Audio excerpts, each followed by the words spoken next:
हमारे घर में गाड़ियाँ होती हैं, जैसे बाइक हो गई, 4 व्हीलर हो गया, उनके इंश्योरेंस का ध्यान रखते हैं, हम प्रीमियम भरते हैं उसका ध्यान रखते हैं, हम गाड़ियों को सही कराने जाते हैं।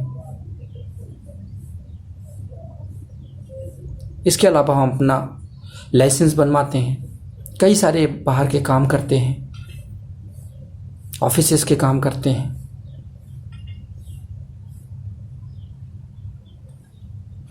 कितने काम होते हैं हमारे पास, हज़ारों की संख्या में, घर में देखिए। इसके अलावा अगर हमसे कोई अगल बगल का व्यक्ति कोई मदद मांगता है, हम उसकी भी मदद करते हैं। अगर वो मार्केट के बारे में पूछता है, किसी सामान के बारे में पूछता है, तो हम उसकी मदद करते हैं। कई बार वो आप हमसे सामान भी मंगवा लेता है कि भैया हमारा भी ये लेते आना। या कई बार अगल बगल ऐसे लोग होते हैं, बुज़ुर्ग लोग होते हैं, जो सामान बाज़ार से नहीं ला पाते हैं, उनकी मजबूरी होती है, तो हमसे मंगवाते हैं। कई बार दादा चाचा हमसे, हमारे पड़ोसी होने के साथ हमारे परिवार के लोग होते हैं, वो भी हमसे मंगवाते हैं।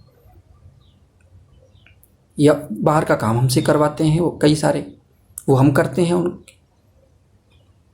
इसके अलावा हम अपने बुज़ुर्गों का भी ख्याल रखते हैं, उनकी दवा दारू से लगा के हर चीज़ का, खाने पीने का, घर के लोगों की पसंद नापसंद का भी ख्याल रखते हैं कि ये फला व्यक्ति ये चीज़ नहीं खाता है।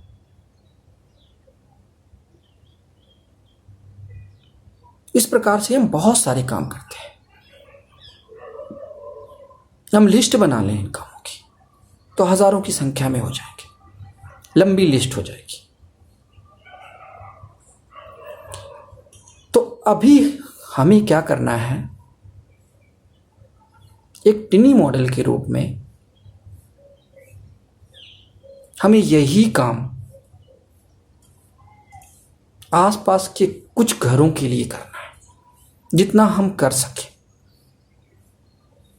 हम ये नहीं कहते कि सारी सर्विसेज एक साथ आप देना शुरू कर दीजिए, आप नहीं दे पाएंगे, पॉसिबल ही नहीं। आप ज़्यादा से ज़्यादा 5 से 10 घरों का काम कर सकते हैं मेरे अंदाज से, अगर फुल सर्विसेज शुरू की जाए। ये हम फुल सर्विसेज की बात कर रहे हैं। आप क्या करेंगे, स्मॉल सर्विसेज देंगे, सिंगल सर्विस।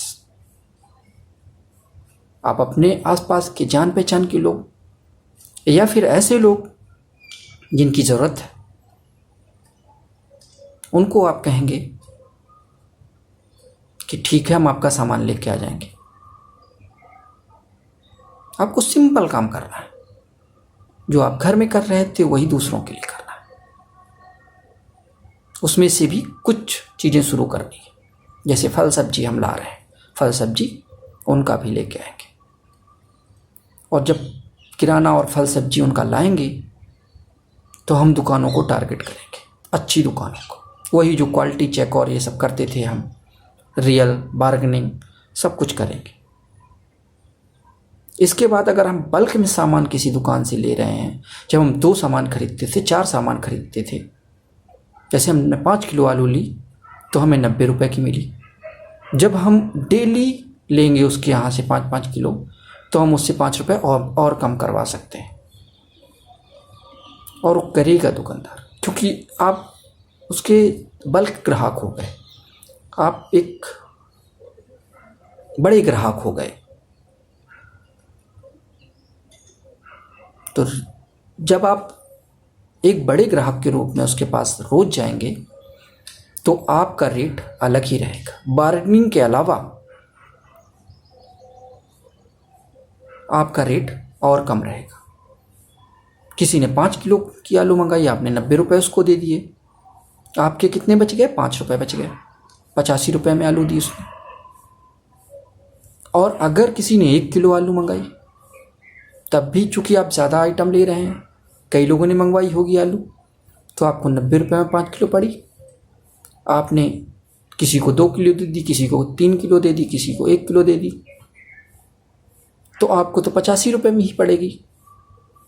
तो आपको पर 5 kg 15 रुपीज़ का प्रॉफिट होगा। इसी प्रकार से सभी सामानों में आप दुकानदारों से बात कर सकते हैं।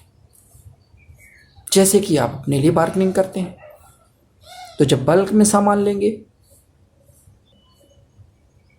तो इस प्रकार से बार्गेनिंग कर सकते हैं।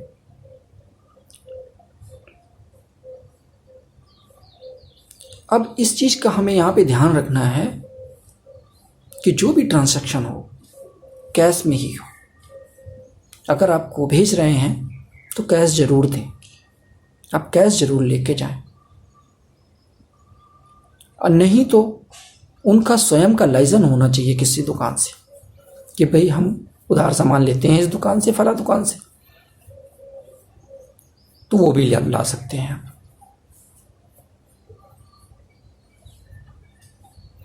वो आपको प्रॉफिट ना दे हो सकता है सामान, लेकिन आपका सपोर्ट करेगा, एक्स्ट्रा सपोर्ट हो जाएगा, आपकी खरीदारी बढ़ेगी।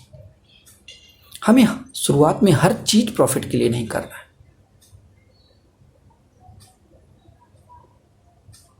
हर चीज़ में प्रॉफिट नहीं देखना है। हम अगर हर चीज़ में प्रॉफिट देखने लगे तो मुश्किल हो जाएगी। हमें लोगों की थोड़ी बहुत मदद भी करनी है,